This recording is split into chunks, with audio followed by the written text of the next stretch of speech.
Good day everyone and welcome back to Reading and Writing Skills Week 3. Today's lesson is all about patterns of development in writing. Pattern number 5, it's all about comparison and contrast. Comparison and contrast writing is used to show a reader the similarities and or differences between two subjects.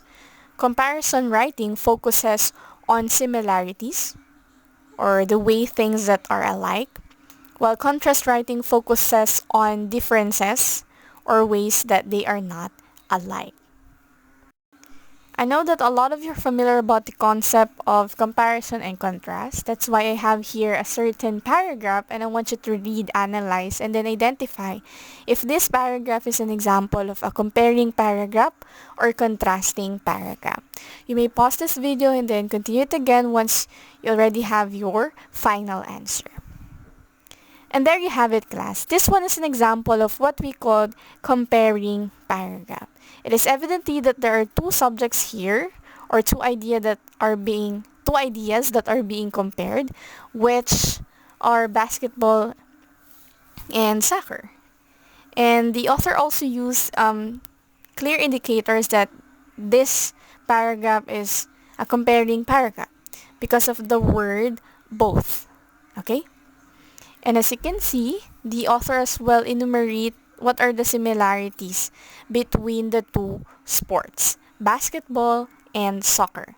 That is why in this paragraph, we can say that this is an example of a comparing paragraph. Upon determining the correct answer a while ago, which is about comparing paragraph, now let me show you an example of a contrasting paragraph. Here, it's stated here that there are let's say there's a huge difference between the two brothers, Glenn and Eric. Yeah. And then at the same time, class, aside from indicating what are their differences from one another, the author also used some of the words, like for example, on the other hand, but, and so on, to indicate that this one is an example of a contrasting paragraph. Pattern number 6, cause and effect. Cause and effect as a writing strategy states or explains reasons why things happen or explains the results of a certain phenomena. For example, class, you are writing about the causes and effects of telling lies or divorce. Of course, you need to indicate within your cause and effect paragraph the reasons behind why did people tend to commit lies. Okay? Or why did certain couples tend to file a divorce, and so on. And of course, you need to explicate as well the result of the following phenomena. Here's another example from the excerpt, The Overuse of Social Media, Causes and Consequences.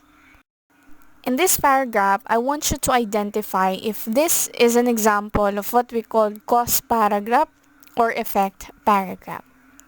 Let me read you the given text. People are always excited to get a notification about a new like, comment, or message. Why is it so? There is an actual biochemical reason for it. The human brain releases dopamine. According to AMA 2018, this makes people feel happy. It is attributed to the fact that likes give people the impression of social validation. Thus, they feel accepted by the group of their peers and get a sense of belonging. Actually, class, this is an example of what we call cause paragraph because the writer simply indicated here the reasons behind why people always get excited to have or like to collect notification. It could be like, comment, or any message.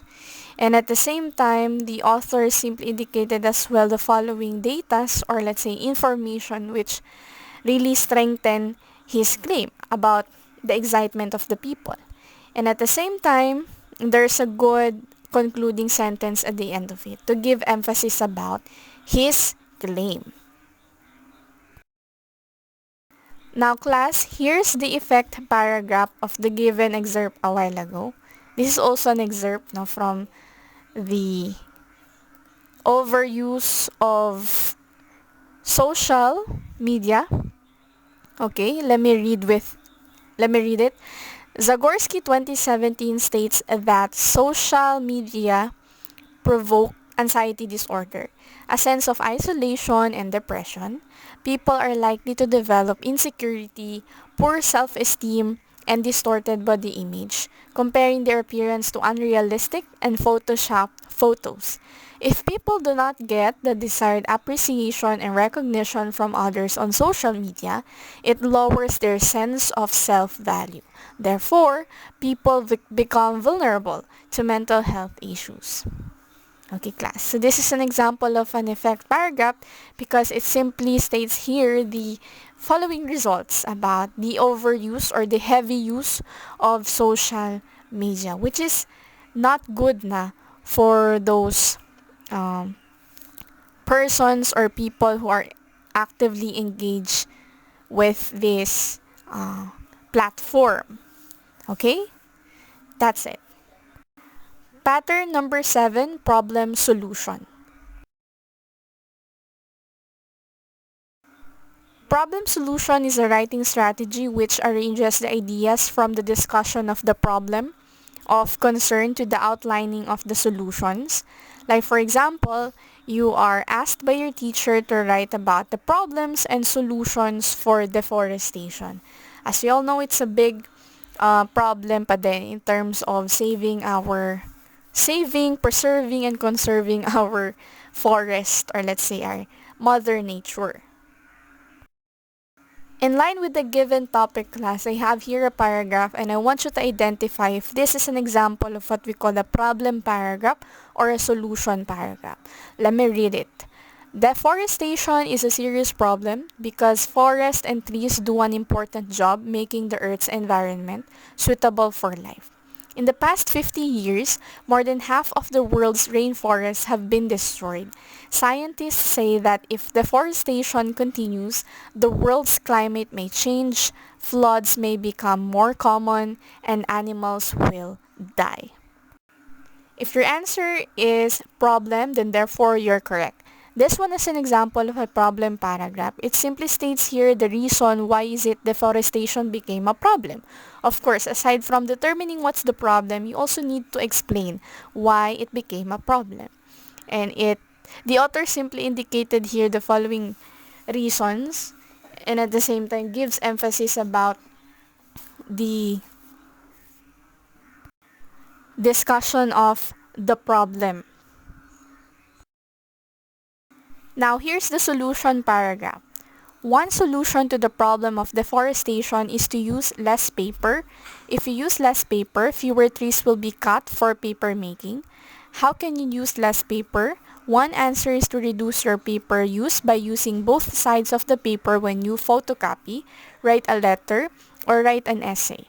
And at the same time, if you follow the 3 R's, reduce, reuse, and recycle, you can help save the world's forest. It is obvious, class, that this one is a solution paragraph because it simply indicated here the best solution or remedy for that problem. And actually, there's a lot of ways on solving the problem about deforestation. It's just that the author focused more on the usage of the paper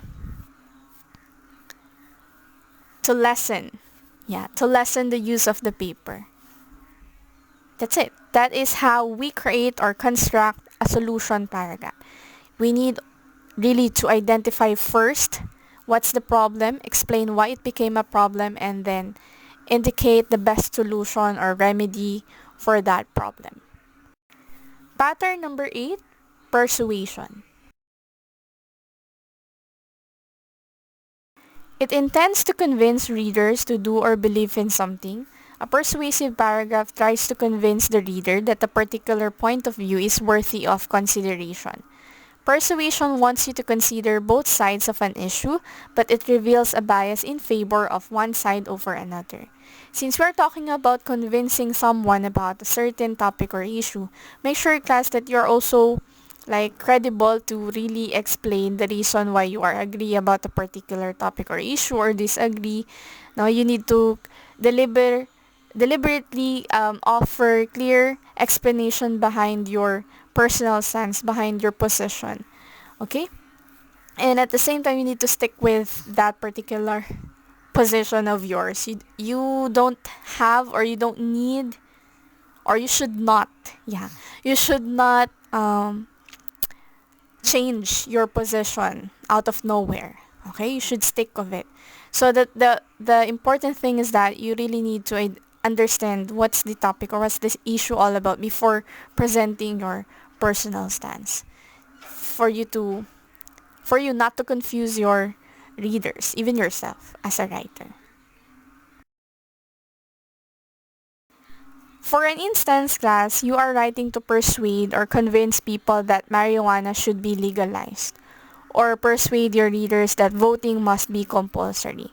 You know what, class? It will be hard for you to convince some of the people who have already strong or equipped belief about a certain topic or issue. But yeah, that's the challenge in terms of doing persuasion or persuasive writing. But yeah, I think the best tip whenever you write persuasive writing is to make sure that all details are relevant and credible enough, and at the same time up to date, and you should also explain it very well with a great sense, for your readers to consider your personal viewpoint.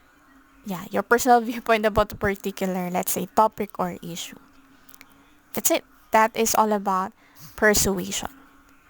Thanks for watching. See you in my next one. Please leave a comment, subscribe, and hit the bell button for more lessons to learn.